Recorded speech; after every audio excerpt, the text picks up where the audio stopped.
I'm Ann Seymour, Justice Solutions for the Oral History Project. I'm Cindi Lamb, Cindi Lamb. Great. Thank you, Cindy. This is great. Thank you for being here today, and it's great to see you after 20 years. Um, we're going to start by asking you, Cindy, when and how did you first get involved in the victims movement? I was going to the grocery store on a Saturday morning in November of 1979. My daughter was with me. She was 5 months old. Her name's Laura. And it was about 10:30 in the morning. I came up a hill, and when I got to the top of the hill, I looked down and could see a car that was going back and forth between the two lanes. It was just a two-lane highway. And it wasn't very long before I could see the driver was slumped over the steering wheel, and I was going about 50. And I knew the person in the other vehicle was going pretty fast. The way I was driving, there was a big hill on either side, so there was maybe 2.5 foot of shoulder, and there was no place for me to go. And although I'm able to describe it now, it happened just so quick. And he hit me head on, and he was going about 70. And he bounced off of my car. Well, actually, I was driving a truck, and came around the side and then hit me from the side again. So my truck just stopped and was impacted into the side of the mountain. My daughter was in a car seat, but she came out of the car seat because it was determined he was going about 70 or 75. So it was a 125-mile head-on collision, and the car seat strap certainly didn't hold, at that rate of speed. She came out of the car seat and flipped and hit the back of her neck right about here on the corner of the dash, which at that time was pretty rigid. And she hit the back of her neck and fell on the floor. And I went through the windshield twice and got away pretty light, actually. I broke about 14 bones from the waist down and broke my knees and my right leg and all the bones in my left foot, and I got cut from here back to here and a lot on my face, but I had some surgery. And Laura was paralyzed from the neck down at the age of 5 months. She was taken to the Johns Hopkins Pediatric Intensive Care Unit, where she stayed for 6 months.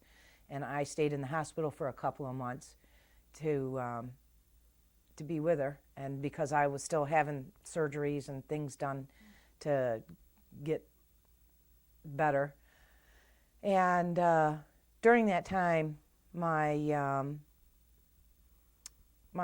first husband just was beside himself, and he was making phone calls, and he was trying to, do something about this, because the man that hit us was drunk. It was his 5th time for drunk driving. He had no license. He had no insurance.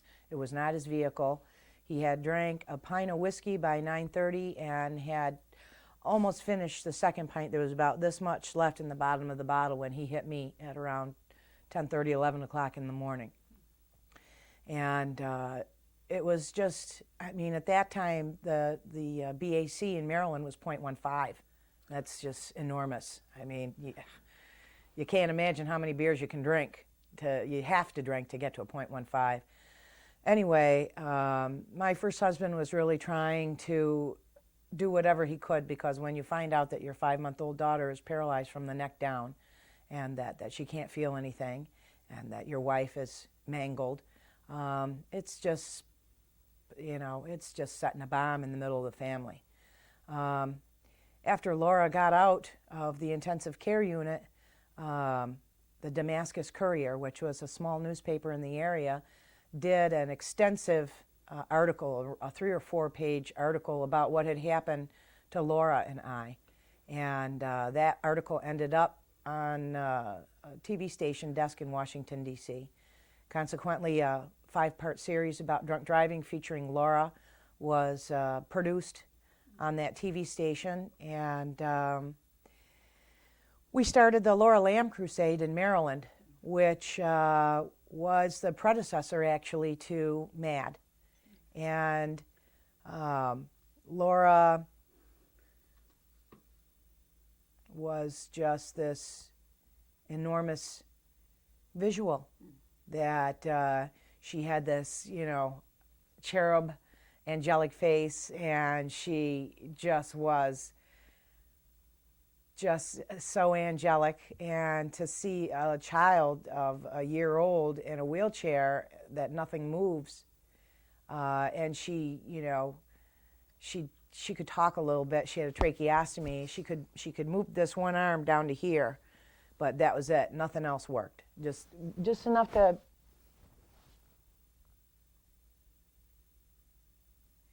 And she could talk.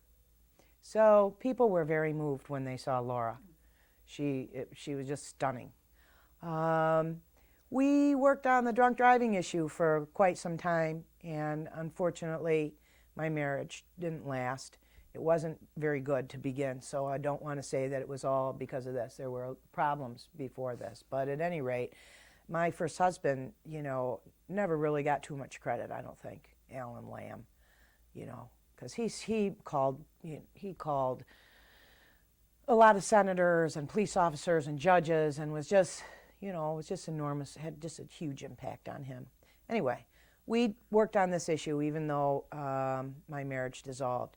And we started the Laura Lamb Crusade, and a few months went by, maybe 4 months went by, and we developed a strategy that is still used today, actually, because it wasn't long after that Candy Lightner heard about what we were doing in Maryland, and she came to see me and Bill Brownrott and Sandy Golden and Congressman Barnes.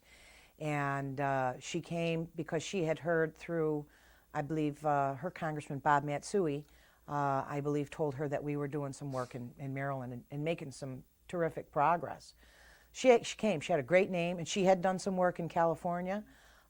So we got together, and pretty much, after a lot of debate, because nobody wanted to let go of what they were doing, and you can understand that, I took the name of MAD, and she took the strategies that we were using in Maryland, and went back to California and instituted those same strategies, which I'm sure are still being used and can be used in just about any grassroots movement. What are those strategies, Cindy?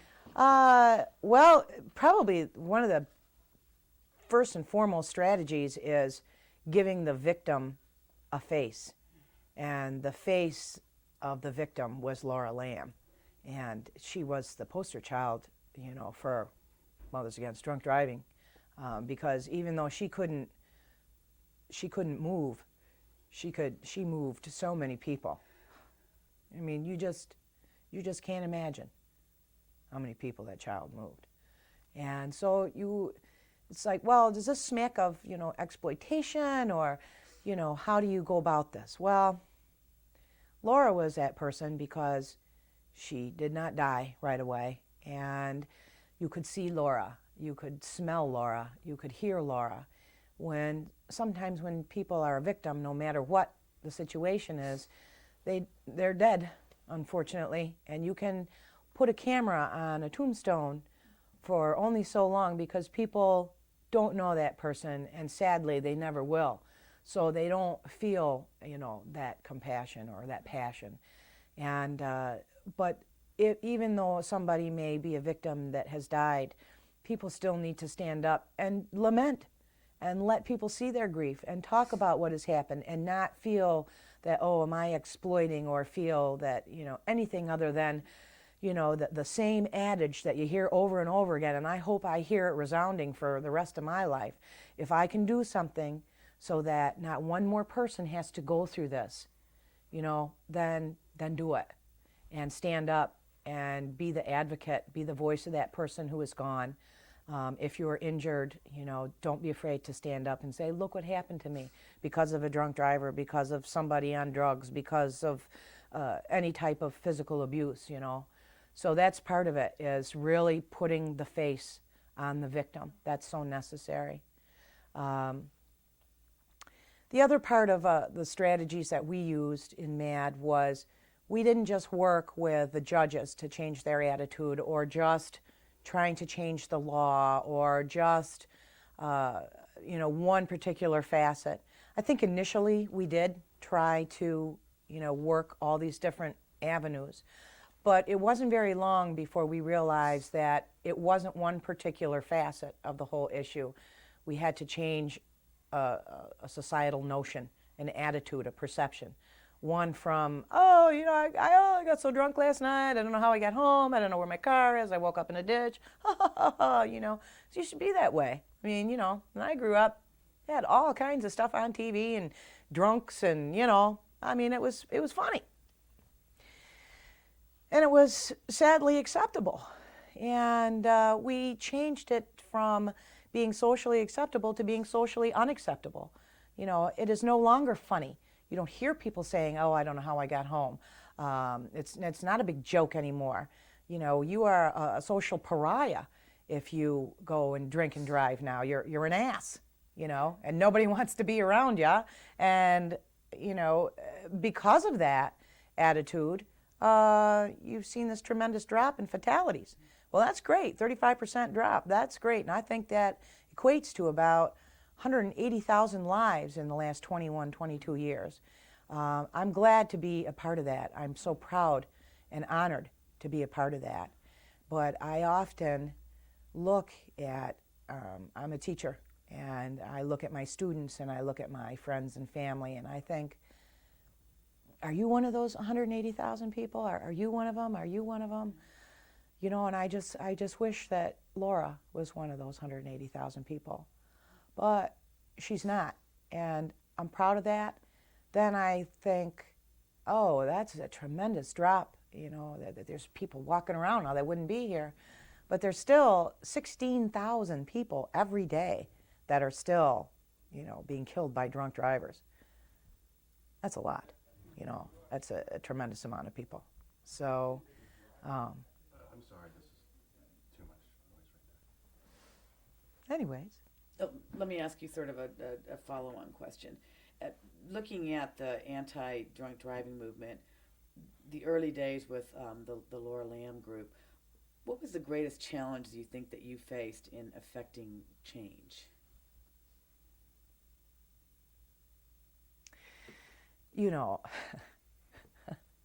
Most people, when you said, well, I'm not putting up with this. I am more than mad. This is insane. My family's got blown up, my child, myself. I'm not putting up with this. I'm not standing for this. I'm going to do something about it. I'm going to do something about this. I'm going to change the laws. I'm going to do this. I'm going to do that.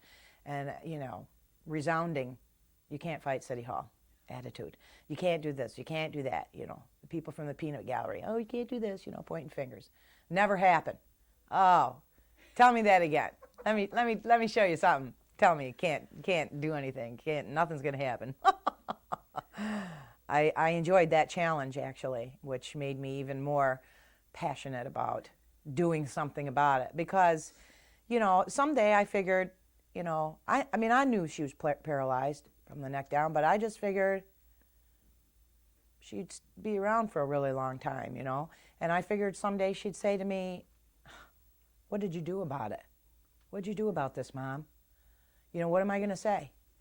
Well, I didn't, I just was really angry about it, but, So that was another thing that was very compelling, because that just played in my head for some reason, that she would ask me someday. And I didn't know about the issue. I didn't know all these people were being killed, but all I knew was what happened to me. So trying to combat everybody saying that nothing could be done because, this person and this person and this person have tried, but they were unsuccessful. So therefore, you cannot do anything either. You didn't let that stop you? No, and it didn't stop a lot of other people either. You've talked about some of the successful strategies with MAD, particularly in the early days. Were there any failures that you can talk about, things that didn't go right?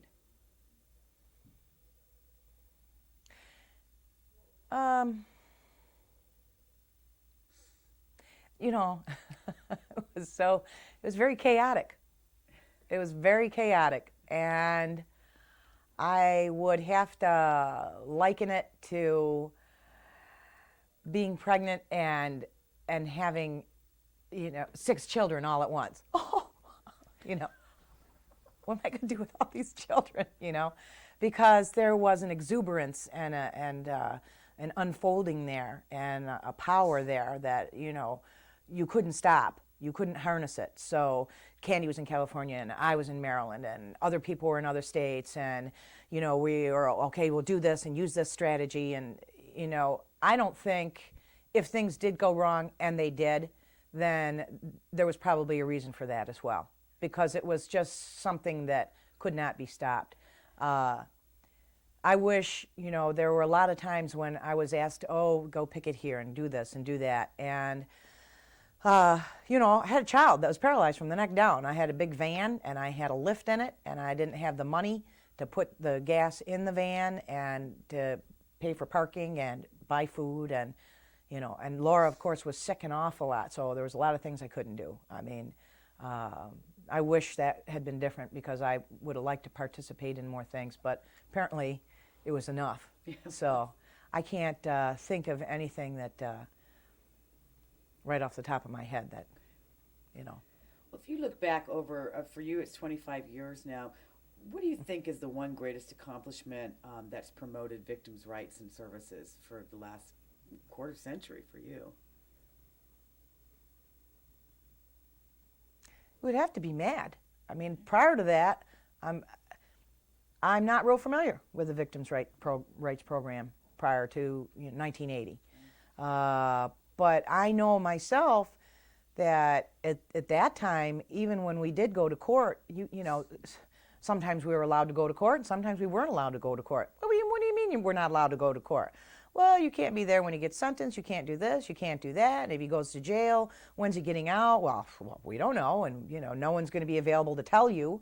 I mean, this guy went to jail and threatened to kill me. I think they kept him in there a little bit longer because he kept threatening to kill me. And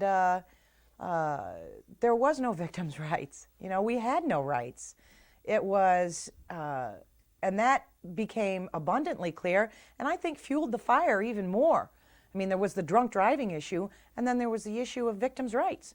There was none, as far as I was concerned. We didn't have any. They didn't exist. They didn't. Looking to the future of MAD and the anti-drunk driving movement, what do you think is needed to continue its growth and, obviously powerful impact on our society? Honestly? Yeah.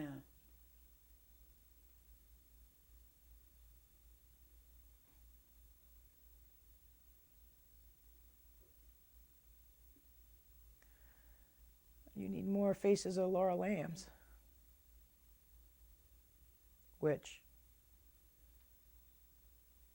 I hate saying that because it does sound so exploitive, but until you see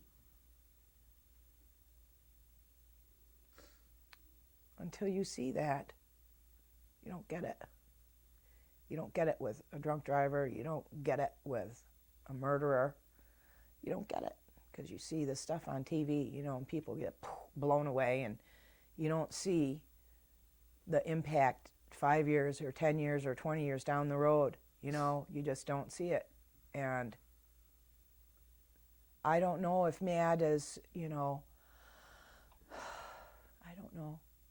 I don't know if MAD is doing that enough now, or if they don't want to do that now, or if they feel that it's overdone.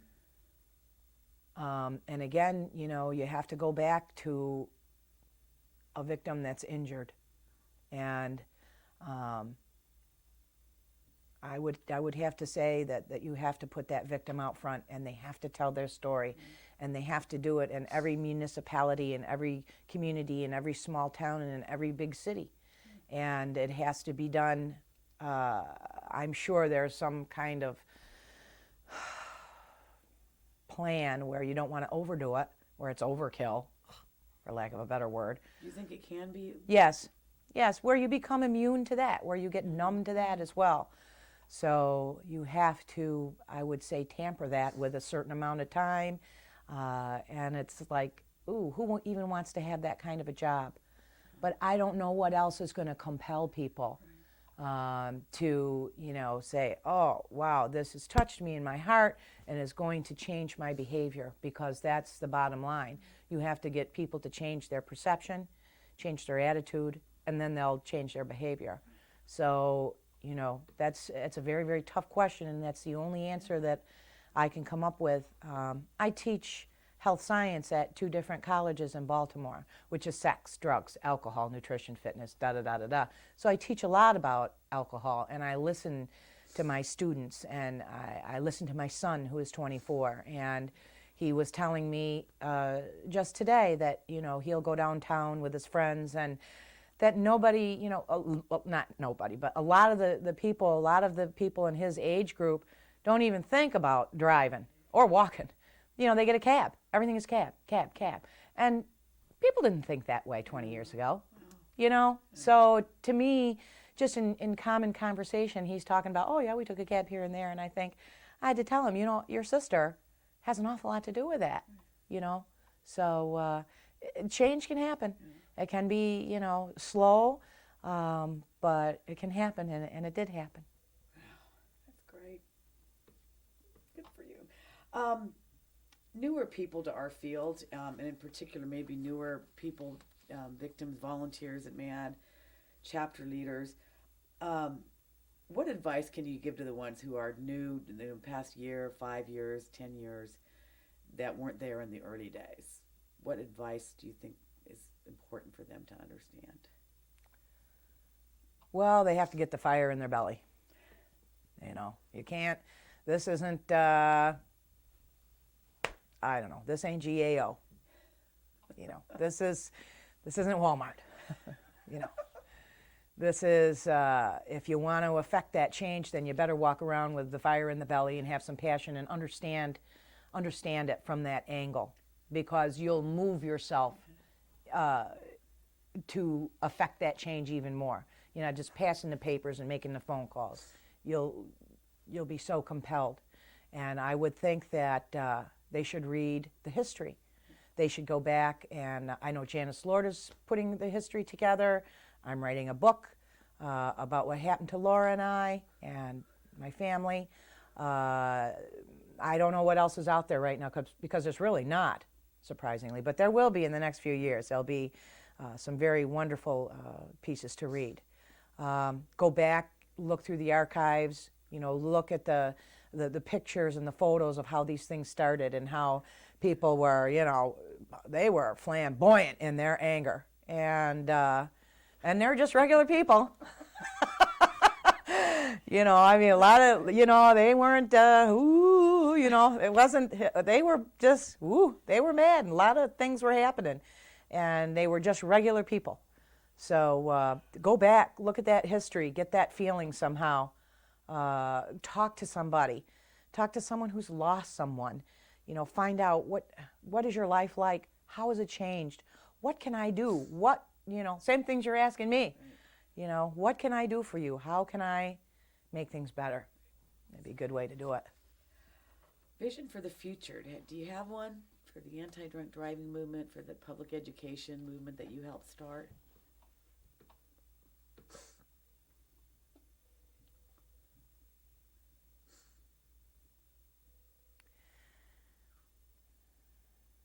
I would like to see that ardor, that same feeling compelled again, brought back again, and brought out to people to take a look at again. I have to tell you this. I have one of my students this past semester. Oh, just love the boy. His name is Chris. Oh, just so cute. And blonde hair and blue eyes. And he turned 21, and he was, going to go to a party and all this kind of stuff. And he was talking about it. And he said something about doing 21 shots. Well, I just about, I didn't want to come unglued. I've got 30 students in there.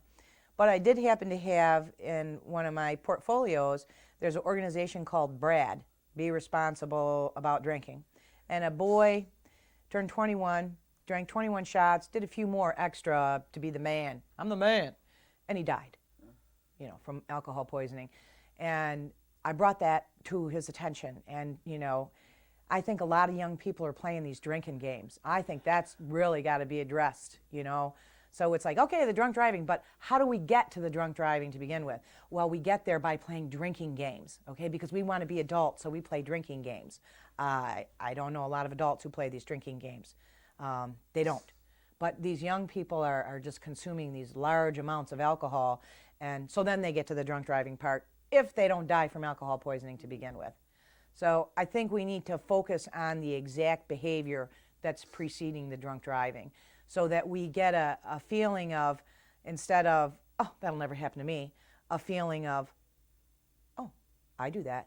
Maybe that could be me. The man that hit Laura and I have met with recently. And I wanted to meet with him for a variety of reasons, but one was because I wanted a more even keel in the book. I don't want a black and white. I'm the good guy, you're the bad guy. I want to know, why were you a drunk driver? Why was it the fourth or fifth time? What were you thinking of? What does he have to offer us that we might be able to say, well, I can identify with him. I do those things, or I don't identify with this man at all.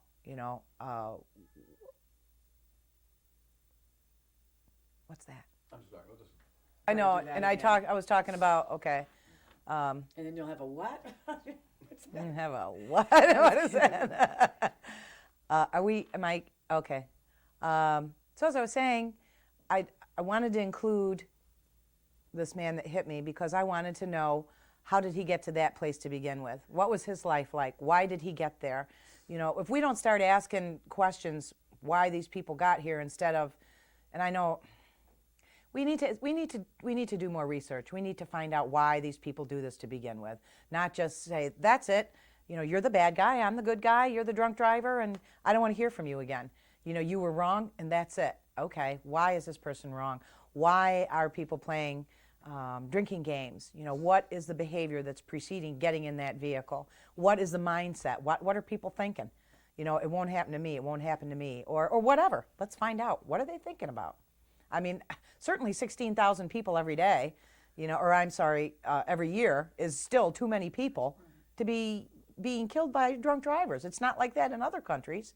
But of course, some countries, they just cut your hands off or put you in jail with your wife for 10 years or whatever. So, of course, we don't do those sort of things. But something else definitely has to be done. Looking also to the future, what is your greatest fear related to MAD and anti-drunk driving, or do you have a fear for the future? I don't feel that MAD will decline. I don't feel like they'll go away. I just don't. I just don't want to see a certain complacency, I guess, take place within the confines of the whole administration and how MAD is set up.